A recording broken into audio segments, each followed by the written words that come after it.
I saw the first Purge yesterday, the latest movie in the venerable like action horror series about like this alternate future or alternate timeline in the world where in America there's one special day called the Purge Day where there's like a 12-hour period or some hour period that spans from the day to the night where all crime is legal.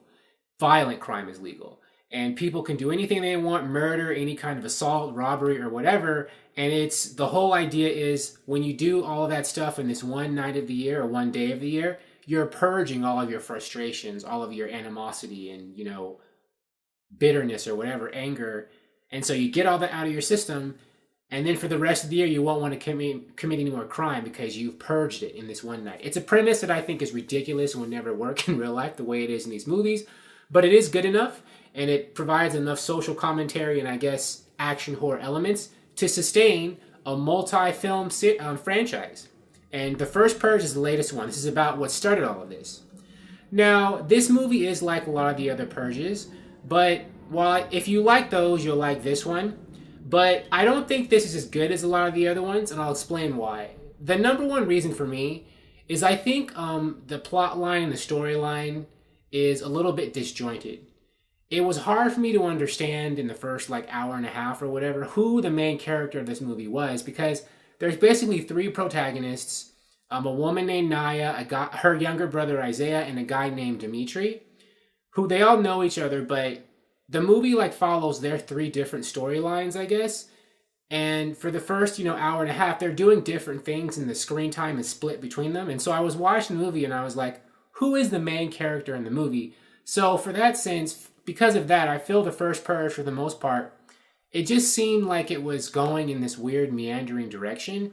Whereas a lot of the other Purge movies, they would follow pretty much one protagonist and clearly fleshed out supporting characters. Or, a solid group of protagonists who were all kind of doing the same thing. And it was kind of easier to follow or easier to grasp. Whereas this one, it just seemed, kind of all over the place. And it was the same with the villains. There doesn't seem to be a clear-cut villain in this movie, in the first Purge. There's, the people who are starting the Purge. There is, people who are purging, who are portrayed as, the bad purgers. The people who are doing this for sadistic reasons. And it was just kind of I didn't know who the bad guys were, who the main bad guy was, and I didn't know who the main good guy was. There were multiple villains and multiple bad people, and I think overall it just made the whole narrative, like I said, disjointed. So in short, I think the first Purge, if you liked all the other Purge movies, you will like this one, but I don't know if you'll like this one as much. Because, like I said, it didn't seem that tightly plotted. And if it had been, it would have been a more enjoyable experience. But for what it's worth, it's solid for a movie like this. So if you like movies like this, I say go see it, but don't expect to be, I guess, as thrilled or excited as you were in previous Purge movies. Thank you for watching. If you like this video, please like it on YouTube and subscribe to the channel because I appreciate your viewership, and I will talk to you soon. Bye!